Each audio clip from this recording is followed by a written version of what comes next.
I'm Arrogant. This is my husband, Zion. Zion has been in and out of jail, and people judge me for it. Been married going on 5 years, through thick and thin. How old are you, baby? I am 33. Thought you were 32. I thought she was 32. I seen him at this barbecue, not knowing he had just got out of prison. I was like, who is that chocolate drop? And I'm like, oh, I need him. I'm going to get him. Some weeks go by, and my cousin's like, what's up? You ain't hit my homegirl up? And I'm like, she ain't never hit me. Lo and behold, she actually did hit me. She sent me a pair of eyes, some emojis. I'm fresh out of prison. I didn't know what an emoji was. And I knocked all the how many ever females he had right out the water. Bye-bye. I believe my first run-in with the law, I was 14 years old. What started off as just little trips to the juvenile institution turned into now long prison terms. By the time I'm done with this ankle bracelet, I've given this adult prison system 10 years of my life. We got married July 9th, and then he caught another charge that he just recently did time with, September 14th, 2019. He was then in jail for 2 different cases at one time. I actually got to prison a week before COVID. They shut the whole prison down. No visits, no nothing. We didn't have visits for 2 years. We had video visits for, a year? We got those taken away. We got kicked off from the video visits. We was doing too much on there. It wasn't PG-13, we'll say that. Hearing the amount of time I was looking at, Arrogance felt like, well, it's not just you that's involved in this. It's us. And I think that's what's rare for a person to stay down behind that. I'm not one of those who are, oh, he did the crime, so I'm not going to do the time. We're going to time together, baby. I didn't give him no hard time. I just worked, went to school, and took care of my kids. I surprised him with this. I got my whole comforter set customized, and it said, I'll hug this pillow until I can hug you. And I kept it on until he got released 4 years later. My wife spent over $80,000 on me during my incarceration, and that's why they mad. So this is literally one rack full of stuff. There's like 3 or 4 more. I bought everything brand new. This is literally one of his favorite polo jackets. A lot of stuff I got for him was like sets. So expensive stuff. Yeah, this old. And I know what you guys are thinking, but this is my guy, man. This is his cologne collection that I stocked up. I like my man to smell good, so this is over $1,000 in cologne right here. Social media is just crazy. Just because we're in prison life does not mean we're desperate. Does not mean we're lonely. Does not mean that we're looking for love. We have seen a lot of judgment. Basically, what do I get out of holding him down in prison? The dedication is too crazy for them. He gonna leave. What benefits am I getting? Not understanding that is deeper than that. Obviously, no, I didn't do the crime with him, because if I did do the crime with him, I would be incarcerated. This guy said I was glorifying prison. No, I am not glorifying prison, but what I am doing is embracing my struggle, our struggle. I just say don't reply. If you have the time to write a comment about what's going on over here, whether negative or positive, you're invested in this. That's all hate is. You expressing love in a negative way. I just think they have a natural understanding of what's right and what's wrong. See, a lot of people, when they doing something wrong, they always want to conflate someone, quote unquote, judging them with just someone having an opinion about them based off of, what they suspect or what they assess or what they see in that dynamic.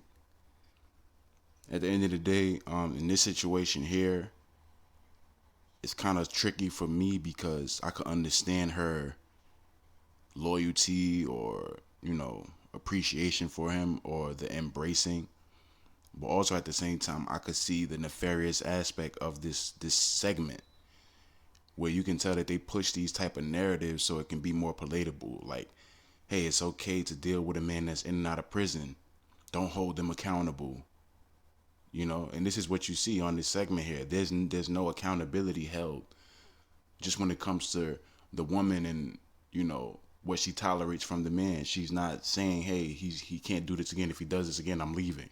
It's just, hey, if he get locked up, I'm gonna ride with him. It's a slippery slope with that. On one hand, you can look at it as loyalty, and on another hand, you can look at it as this bitch is crazy, she's stupid. She should be dealing with a more decent man that's upright, that's not into that prison life, that gang life. So I look at this and I see a bit of authenticity, but I also see inauthenticity, just in terms of maybe they pushing this type of narrative so women can look at this as palatable, like this is okay. No, it's not okay. You shouldn't be dealing with a man that's in and out of prison. But for the most part, women kind of like that. They like that prison dynamic with the man being in and out of prison, because they see that, and obviously it has anarchic elements to it, as well as just that turn on for the woman, that rough shit, that they like. They like that rough prison gang type of guy. You feel what I'm saying? Not all of them, but for the most part, they like that prison dude. I remember I was watching a show called Respect Life, and not to get too not to get too lascivious or sexual with it, but I was watching a show called Respect Life, and this girl, she was I'm leaving some of the details out, but pretty much this girl had said to this dude that came home from prison, she was like, "Oh, when you gonna give me that prison dick?" So it's just one of those things where, it's kind of like art imitating life, where that's something that a woman done said in real life. You know what I mean? Like, that's something that you will hear from one of these ghetto ratchet women that put up with that type of stuff, because that's normally what you see. Is usually the ghetto ratchet ones that put up with the dude that's in and out of prison. This chick right here, she seems to be put together. She don't seem to be that ratchet, but she has those type of elements to her. And then once again, it's also me looking at it just on the surface. This could be a narrative piece. This could be a piece that's driven for propaganda purposes. So, it's always something I question about these type of segments that you see on social media and whatnot. It seems like they push these dynamics for it to be acceptable. He gonna leave. What benefits am I getting? Not understanding that it's deeper than that. Obviously, no, I didn't do the crime with him, because if I did do the crime with him, I will be incarcerated. This guy said I was glorifying prison. No, I am not glorifying prison, but what I am doing is embracing my struggle, our struggle. I just say don't reply. If you have the time to write a comment about what's going on over here, whether negative or positive, you're invested in this. That's all hate is. You expressing love in a negative way. People need to be woke on to what's going on in the real world, and how a lot of women and black women and a lot of black men are going through this situation. A lot of judgment, but a lot of love as well, because there's millions of people going through the same thing as me. I feel for the ones that don't get these trailer visits, because it's like essential. It took years for us to even get conjugal visits. I waited 2.5 years before I got them because of COVID and all the extra. You have to be basically a straight A student. We stay in a trailer. They're really, really nice. No, I don't stay in a cell with my husband in a cellie. They have a place that's on the prison compound. It's like a little house, and you set it up how you want during those 48 hours. They have barbecue grills outside. Man, the food that we were eating, the kind of things, like, we were literally defying the norm in there. Like, we was in there having it our way. You get your bags checked, all your food ran through. You go through a metal detector. When she gets there, she likes to clean up, set up. I deep clean before we do anything. I sanitize everything. I won't even sit on the couches, or I put sheets on everything. I'm telling you, I know the stuff I was doing in the conjugal, so I could just imagine what others was doing in there. Yeah. We having a baby. Baby Z was conceived in the trailer. The last one's the one that did it. Yeah, arrogance is about to pop here in about a month or two. This is some of our baby shower decorations. It is Lion King themed, so we're gonna do all the safari looking, elegant looking stuff. Diaper cake. We're gonna really have a good time. My sisters and his family members, some of them were very judgmental, asking like, did we get married because he was going to do prison time? Hey, sissy. Me and Dorothy are like twins, so we're a year apart. I just love her so much, right? So I'm the big sister, so I look after her. I just want to make sure that she's making all the right decisions. I just felt like he wasn't on her level at the time. All of a sudden, he wants to marry her after he's fighting a case. I'm like, that. I think he's using her. We have had our times during his incarceration where I had to fall back a little bit because she would be judgmental in certain situations. I'm just gonna ask him, like, what are you gonna do for my sister? Like, are you gonna take care of her? Are you gonna take care of this kid? Are you gonna be there for her? So what did you think when me and Z started first dating? Hated it. Why? You was just getting out of prison and you was a boss ass bitch. She was like wondering like what bills did he pay? Stuff that's out of her concern, stuff that's in my household that I don't share with anybody. We've probably spent more money on the phone than anything. I didn't like how much they talked. It really irritated my soul. We would be talking mid-conversation. It's like, oh, Z's calling. I gotta call you back. Z calling. Shh. They had just talked 10 minutes ago, and he's calling again. I'm like, what do you guys have to talk about? You just mad because you not getting that type of attention.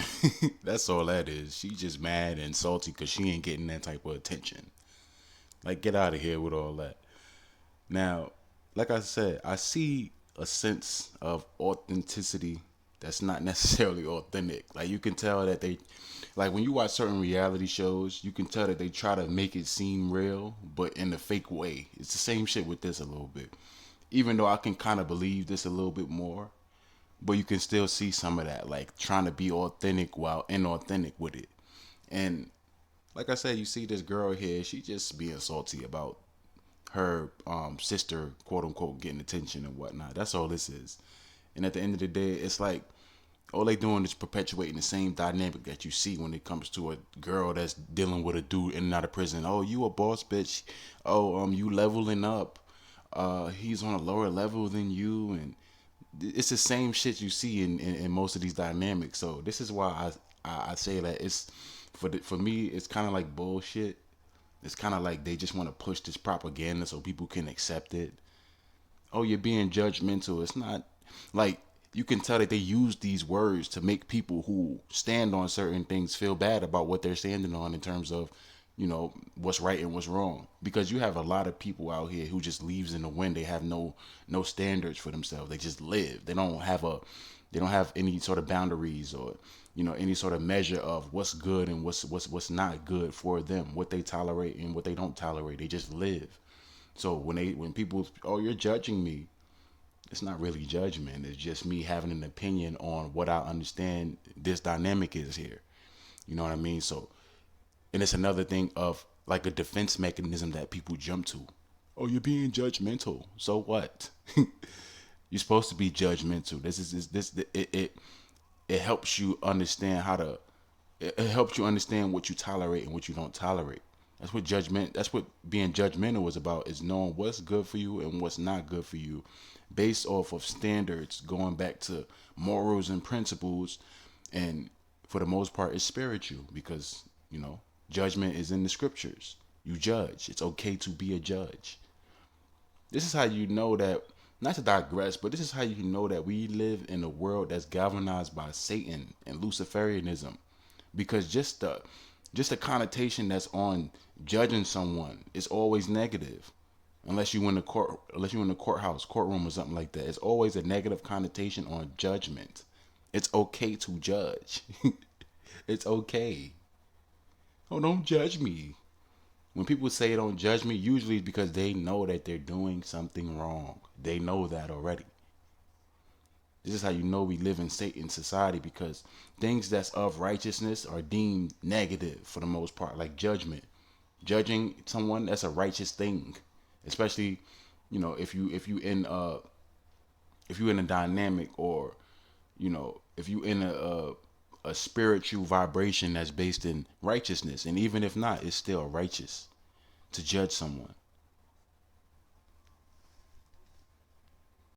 I think she probably spent $1,000 in a week on phone calls, which was ridiculous to me. I wouldn't call if she ain't pick up the phone. I ain't gonna harass nobody. If people don't have an understanding for it, of course they're gonna make assumptions and opinions, which is, you know, your person's entitled to that. I don't feel like she lived her life in those 4 years. I think she just was stuck in a rut. He needs to prove to me that he's worth all that money that she spent, because she could have been traveling the world with me. If I would have listened to her or other people, I wouldn't be in my relationship. And this is as happy as I've been in any relationship. But she's not in a relationship with him neither. So I feel like she's feeling like he needs to prove it to her, and that's not the case. oh, it is. Exactly. Because I'm gonna be on his if he don't treat you good. I'll be right here with him.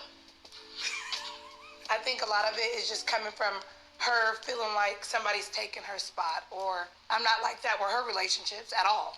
We're the total opposite. She's all in my business. She's all in my business. It's just to a certain extent she needs to let it go. Almost been married for 5 years, together for 6, and a baby on the way. Yeah, I'm a There's a little, time you need I'm love. calm now, like with the situation. I just feel like, okay, you know, he's out. Now it's time to build their relationship on the outside, not the inside. You know, you can look around and see how far we've come. And we're stronger than relationships that are on the out. Arrogance has definitely elevated my life because being with a woman of her stature, you gotta come correct. You gotta, you have to grow up. To judge. You know, you could tell, man, that they just pushing this shit for it to be acceptable, this type of dynamic. Like, oh, I gotta step up if I want to be with her. No, you don't. How about you step up if you want to get right with the Most High? How about that? Like, come on, bro. Like, what is this? I will never ever put myself in a situation where I feel like I gotta step up to be on a certain level with a woman. I would never.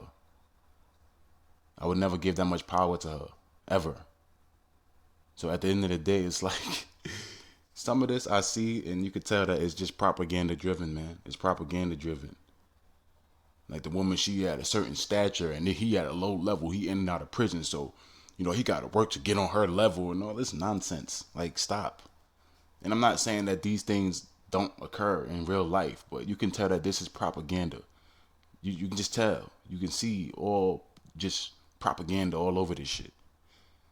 Especially when you look at these things on social media, it's like, I never understood how people could just be okay with broadcasting their relationship. This is how you know that motherfuckers get paid to do this stuff. This is like, this is inauthentic, man. This is not real. It's the same thing as a reality show that you watch on VH1. Same shit. This is not real.